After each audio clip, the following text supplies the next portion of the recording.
Hi friends. एक बहुत important news बहुत ही छोटे तरीके से मैं आपके साथ डिस्कस करने वाला हूं।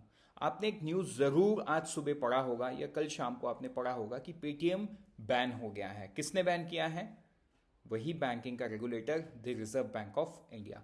लेकिन आरबीआई ने ऐसा क्यों किया और अब पेटीएम का फ्यूचर क्या है? क्या पेटीएम बंद हो जाएगा? राइट, पेटीएम का फ्यूचर क्या है, ये सारा चीज इस छोटे से वीडियो में देखेंगे। So very good morning and welcome to IXMB।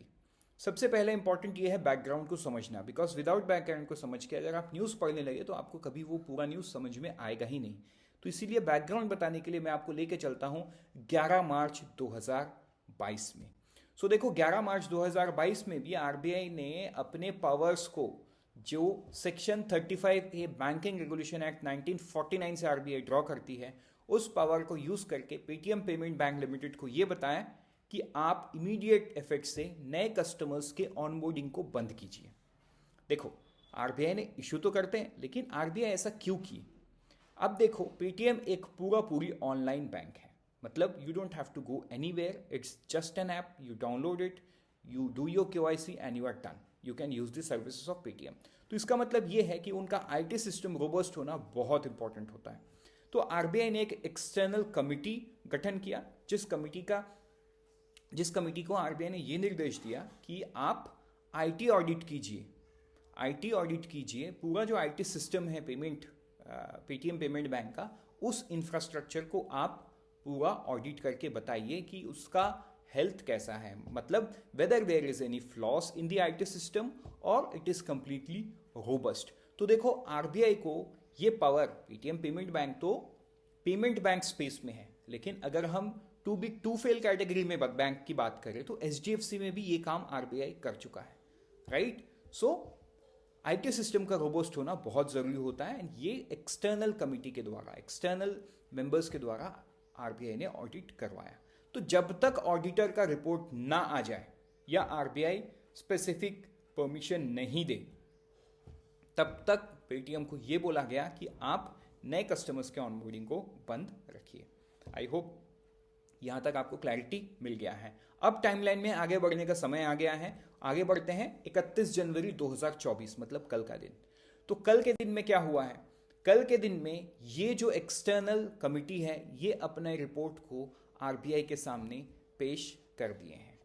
ये क्या हुआ? ये आरबीआई के सामने अपनी रिपोर्ट को पेश कर दिए। तो देखो, एग्जैक्टली इस रिपोर्ट में किस तरीके के फ्लॉस को सामने रखा गया वो सामने नहीं आया है, and also that is not relevant from the exam perspective, right, क्योंकि वो बहुत ज्यादा टेक्निकल इन नेचर होगा एंड वो आपके एग्जाम्स के लिए एक कोई इंपॉर्टेंस नहीं रहेगा।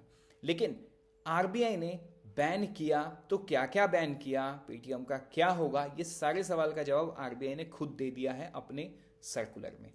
तो बढ़ेंगे आगे, अब देखेंगे आरबीआई के एक्शंस के बारे में कि आरबीआई का एक्शंस क्या है। सो फ्रेंड्स, अब हम देखते हैं कि आरबीआई के एक्शंस में आरबीआई ने किन सारे पॉइंट्स पे बात की है। तो देखो, ये एग्जैक्ट आरबीआई के पॉइंट्स है, इसी को लेके हम डिस्कस करेंगे। सबसे पहले वाला ये है कि नो फर्दर डिपॉजिट और क्रेडिट ट्रांजैक्शन और टॉपअप शैल बी अलाउड।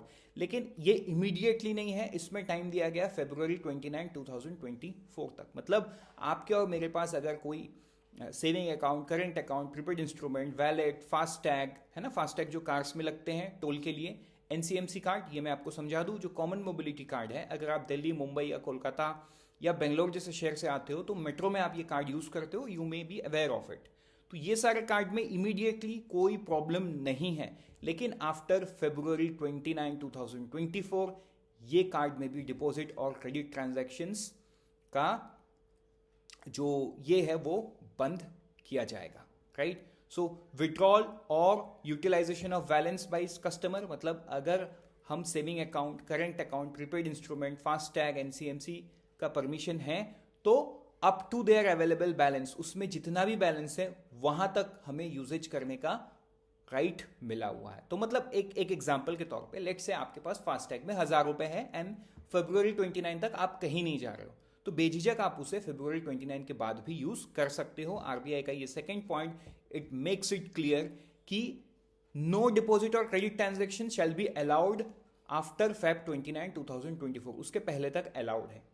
लेकिन उसके बाद अगर कुछ बच जाता है तो भी आपको अलाउ किया जाएगा। Are to be permitted without any restriction up to their available balance. FASTag के बैलेंस, वैलेट की बैलेंस, एनसीएमसी कार्ड की बैलेंस, ये सारी एज इट इज चलती रहेगी। ठीक है। No other banking services other than those referred above like fund transfer, है ना, AEPS, IMPS should be provided by bank after February 29, 2024। मतलब Feb 29, 2024 एक टाइमलाइन है, उसके बाद पूरे बैंकिंग ऑपरेशंस को बंद करने की बात की है। The nodal account of 197 communication, तो ये पेरेंट कंपनी है, right, Paytm payment services limited का, इस अकाउंट को भी टर्मिनेट करने की बात की गई है in any case not later than Feb 29, 2024। तो इसका भी डेट भी फरवरी 29 ही रखा गया है। अब इसमें यह कहा गया है कि अगर कुछ सेटलमेंट नोडल ट्रांजैक्शन मतलब नोडल अकाउंट्स में बचा हुआ रहता है, मतलब इसे पाइपलाइन बोलते हैं बड़े इजी लैंग्वेज में, मतलब वो इन प्रोसेस है, अगर वो इन प्रोसेस रहता है तो वो सारा 15 मार्च 2024 को, मतलब देखो फरवरी 29, 2024 तक तो ऑपरेट कर ही सकती है। तो जो ट्रांजैक्शन 29 फरवरी 2024 पे चल रही है तो वो तो उसी दिन इमीडिएटली पूरा नहीं हो सकता, उसके लिए तो समय देना होगा आरबीआई को। तो आरबीआई ने क्या समय दिया उसके लिए? मार्च 15, 2024 तक का समय दिया है। आई होप ये आपको समझ में आ गया है। बढ़ेंगे आगे, अब देखेंगे, देखो ये स्लाइड में कुछ नया नहीं है, ये स्लाइड एग्जैक्टली पिछले स्लाइड का ही एक्सट्रैक्शन है कि क्या परमिटेड है क्या नहीं परमिटेड है। ये आपके लिए मैंने रखा, जब आप डाउनलोड करोगे आपके लिए ये पढ़ने के लिए आसानी होगा। आई होप आपको ये क्लैरिटी मिला है। मिलते हैं किसी दूसरे वीडियो में, till then thank you and all the best. दूसरे क्या मैं तो बताऊं, मिलते हैं यूनियन बजट के वीडियो में, राइट। आज यूनियन बजट आ गया है and I would be working on it, और बहुत जल्द आपके लिए यूनियन बजट लाइव लेके आता हूं। Till then always remember, we help you prepare 50% faster.